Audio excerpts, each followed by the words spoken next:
Hello everyone, welcome back to my channel চন্দ্রিমার রোজ নামচা। আজকে চলে এসেছি ভাইফোঁটার পর্ব নিয়ে। এখানে ধান, দূর্বা, ঘিয়ের প্রদীপ আর চন্দন সব কিছু বেটে আমি আমার ডালাটা সাজিয়ে নিয়েছি, আর তার সাথে খাবারের প্লেটটাও সাজিয়ে নিয়েছি। আর ওই যে বসে আছে আমার দাদা। সবার প্রথমে সোনুই এসেছে, সোনু আমার দাদা, আর একটা ভাইও আসবে বাদশা, আর তার সাথে আসবে বাদশার বউ আর আমার বোন রিমি। কিন্তু কালী পুজোর পরের দিনকে আমার ছোট মামা একটু অসুস্থ হয়ে পড়ার জন্য, তার জন্য ওদের আসতে একটু দেরি হচ্ছে, কারণ আমার ছোট মামা অ্যাপেলো হসপিটালে অ্যাডমিটেড। তো সেই জন্য বাদশা রিমি গেছে ওর বাবাকে দেখতে, ডাক্তারের সাথে কথা বলতে। তাই আমি সোনুকে ফোঁটাটা দিয়ে নিচ্ছি, কারণ ওরা জানিয়ে দিল যে বেশ খানিকটাই সময় দেরি হবে। তাই আর অপেক্ষা না করে সোনু যখন সকাল সকাল চলেই এসেছে, তাই সোনুকে ফোঁটাটা দিয়ে দিলাম। এই দিনটার জন্য তো সারা বছর ধরে অপেক্ষা করে থাকি যে কবে আসবে ভাইফোঁটা। তো যাই হোক, চলুন, আমার ভাইফোঁটা দেওয়া হয়ে গেল।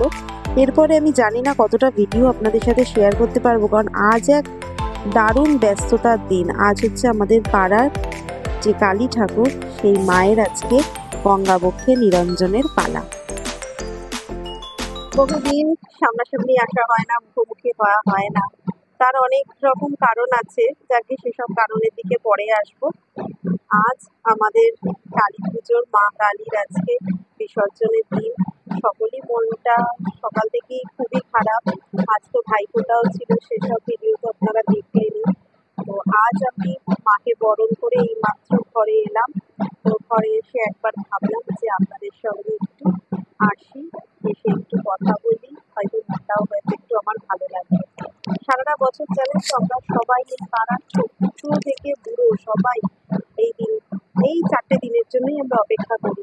এই কালী পুজোর 4টে দিন আমরা পাড়ার প্রত্যেকে এক হয়ে খুব আনন্দ করি, যে আনন্দটা হয়তো সারা বছর আমাদেরকে বয়ে নিয়ে যেতে সাহায্য করে। তো চলুন, এখন আমরা বেরিয়ে পড়বো ভাসানের উদ্দেশ্যে। এক বর্ণাঢ্য শোভাযাত্রায় আমাদের মাকে গঙ্গাবক্ষে নিরঞ্জনের উদ্দেশ্যে নিয়ে যাওয়া হবে। সবাই মোটামুটি রেডি হয়ে বেরিয়ে গেছে। তো চলুন আমিও যাই। তাই ভাবলাম যে যাওয়ার আগে একবার আপনাদের সাথে একটু কথা বলে যাই। তাই সবাই প্রায় বেরিয়ে পড়েছে। চলুন, এরপরে যদি পারি কিছু কিছু ছোট ছোট ভিডিও আপনাদের সাথে শেয়ার করব, কারণ বুঝতেই পারছেন ভাসানের মুহূর্ত। তো অতটা হয়তো ভিডিও করে উঠতে পারবো না, তাও যতটা পারবো আপনাদের সাথে শেয়ার করব। চলুন যাওয়া যাক।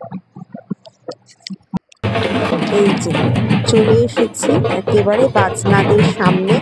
সবাই মোটামুটি চলেই এসেছে। প্রত্যেকে তারা তাদের পারফরমেন্সের একবার করে রিহার্সাল দিয়ে নিচ্ছে। আর এই যে সবার আগে যে তাসা থাকবে, সেই তাসাকে নিয়ে যাওয়া হলো সবার আগে। আর এখানে দেখেছেন মহিলা ঢাকি, এনারাও এসেছেন আজকে আমাদের শোভাযাত্রাকে আরও সুন্দর করে তোলার জন্য। আমাদের শোভাযাত্রায় মোট 5টি গেট করা হয়েছে, আর 5টি গেটে রয়েছে 5 রকম পারফর্মার।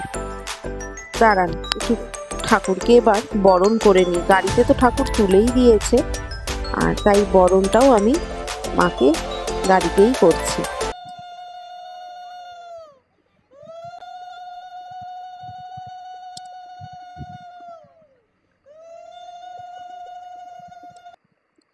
বরণ হয়ে গেলে তারপরে আমরা সবাই একসাথে মিলিত হয়ে শোভাযাত্রায় অংশগ্রহণ করব। সকালবেলাটা তো ভীষণ ব্যস্ততার মধ্যে কেটেছে। রিমিরা যে এসছে, বাদশারা এসছে, আমি যে ফোঁটা দিয়েছি, কোনো ভিডিওই কিন্তু আমি নিয়ে উঠতে পারিনি, তাই আপনাদেরও দেখাতে পারলাম না। এর জন্য আমি বড়ই দুঃখিত, কারণ সারাটা দিন সবটাই একা হাতে করেছি, তো তাই একটু ব্যস্ততার মধ্যেই কেটেছে। তার মধ্যে আমাদের পাড়ার ভাসান একদম 6টার মধ্যে বেরিয়ে যায়, তাই ব্যস্ততাটা যেন আরও দ্বিগুণ হয়ে গেছে। এই দেখুন, এখানে আমরা সবাই আনন্দে আত্মহারা।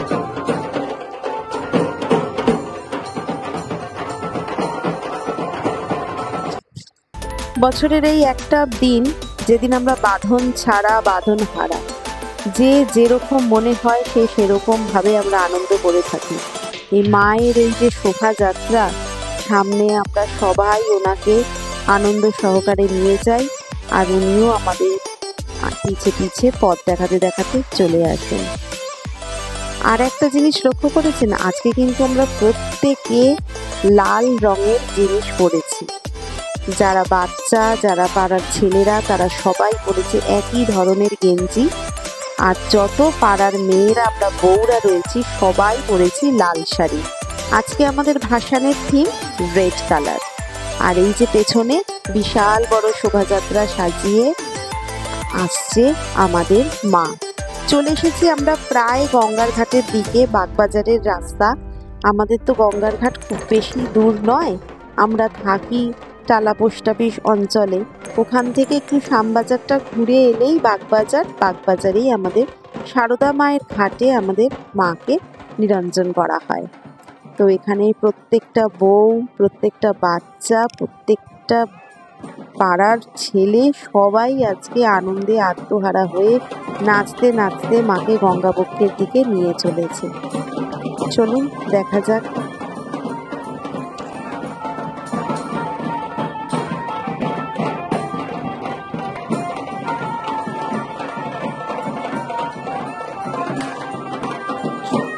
এই একটা বছরের অপেক্ষায় আমরা সবাই থাকি। এই এত আনন্দ, এই 4টে দিন। তাই এই বছর কাটতে না কাটতেই সঙ্গে সঙ্গে গুগল খুলে দেখে নেওয়ার পালা চলে যে সামনে বছরের কালী পুজো কবে এবং কদিন। এবছর যেরকম 4 দিন পড়েছে, আমরা 4 দিন ধরে যেরকম আনন্দ করলাম, সামনে বছরেও তাই। সামনে বছরেও পড়েছে 4টি দিন কালী পুজো, তবে কি একটু দেরিতে। এবছর যেমন বড্ড তাড়াতাড়ি। চলুন এবার যাই গঙ্গার দিকে। চলে এসেছি গঙ্গার ঘাটে। আর ওই যে দেখছেন আমাদের মাতৃ প্রতিমাকে 7 পাক ঘুরিয়ে নেওয়া হচ্ছে। ঘুরিয়ে নিয়েই মাকে গঙ্গায় নিরঞ্জন করা হবে। এই সময়টা না বড় কষ্টের। সত্যি কথা বলতে, যতক্ষণ মা থাকে আমাদের সাথে ততক্ষণ মনে হয় যে পুজো পুজো একটা ভাব রয়েছে, মনে আনন্দ রয়েছে। কিন্তু যেই মাত্র মাকে গঙ্গায় নিরঞ্জন করে দেওয়া হয়, তারপর থেকে যেন মনটা একটু হলেও খারাপ হয়ে যায়। কিছু করার নেই, এটাই হলো আমাদের নিয়ম। এবছর মাকে গঙ্গাবক্ষে নিরঞ্জন না করলে আবার তো সামনে বছরটা আমরা দেখতে পাবো না। তাই অপেক্ষায় রইলাম সেই আবার 1 বছরের অপেক্ষা। চলুন তাহলে ভিডিওটা আজকে এখানেই শেষ করি, মায়ের নিরঞ্জন দেখতে দেখতে। আপনারা সবাই ভালো থাকবেন, আনন্দে থাকবেন। আপনাদের যদি আমার ভিডিওটা ভালো লেগে থাকে, একটা অবশ্যই লাইক, শেয়ার, কমেন্ট দিয়ে দেবেন। আর যারা যারা আমার ভিডিও নতুন দেখছেন তারা প্লিজ একটা সাবস্ক্রাইব করে দেবেন।